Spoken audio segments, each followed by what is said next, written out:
En tant que jeune princesse, la reine Elisabeth II a connu une existence insouciante à Malte, où elle s'est immergée dans un monde de shopping, de tourisme et de danse de samba, a affirmé un photographe royal. Cette année, la reine célèbre son jubilé de platine, marquant 70 ans sur le trône.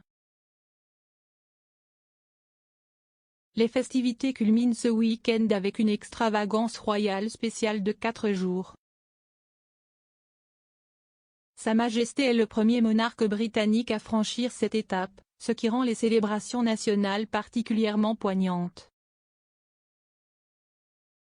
Élisabeth monta sur le trône en 1952 après la mort de son père, le roi George VI.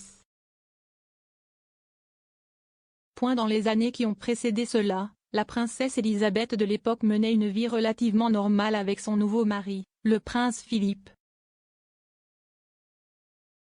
De 1949 à 1951, le couple a vécu à La Valette, la capitale de Malte, où le duc d'Édimbourg était stationné avec le HMS Magpie. Selon le photographe royal vétéran Ian Lloyd, Élisabeth a vécu une existence insouciante en tant qu'épouse d'officier de marine.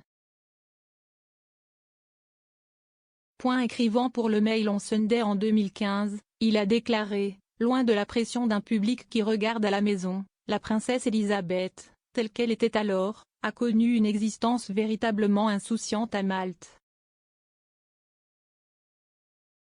Lady Pamela X, 93 ans, a déclaré à Monsieur Lloyd que la future reine s'était plongée dans une vie de shopping, de tourisme, de commérage et de danse de la samba.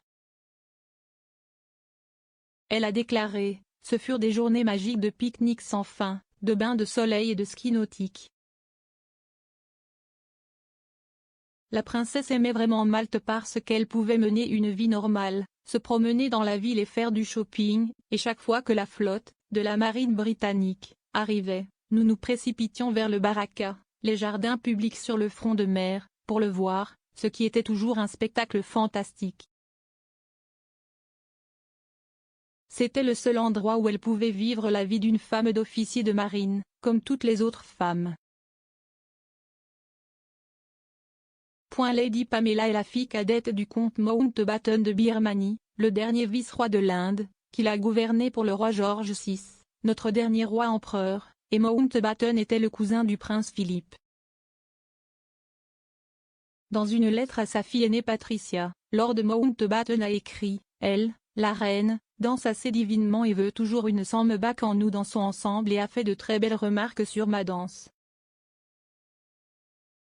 En 1950, après la naissance de la princesse Anne, Élisabeth était revenue à Malte. En décembre, elle a été rejointe par sa sœur, la princesse Margaret, connue pour aimer une bonne fête. La nuit, les sœurs royales se rendaient à l'hôtel Phénicia, ouvert en 1947, et là, les jeunes princesses perfectionnaient leur samba. Lady Pamela a déclaré, le Phénicia était alors très nouveau, et le seul hôtel élégant, et donc les bals et les danses y auraient presque toujours lieu. Vous avez également dîné là-bas, c'était le seul luxe. Il servait un très bon dîner et il y avait une belle salle de bal. C'était le nouvel endroit excitant. Il y avait aussi une discothèque au terrain de polo de la Marsa. Je suppose que ce n'était qu'un des bâtiments du club de polo transformé en club. Il y avait des danses qui s'y déroulaient. La reine a décrit son séjour à Malte à la fin des années 40 et au début des années 50 comme les jours les plus heureux de ma vie. En raison de la détérioration progressive de la santé de son père, Élisabeth avait repris de nombreuses fonctions de George VI. George est décédé tragiquement à l'âge de 56 ans lorsque sa fille était à l'étranger lors d'une visite royale, et sa mort a changé la vie du couple royal pour toujours, alors que le couple a écourté leur voyage pour faire le long voyage de retour, où Élisabeth a été accueillie pour la première fois en tant que reine.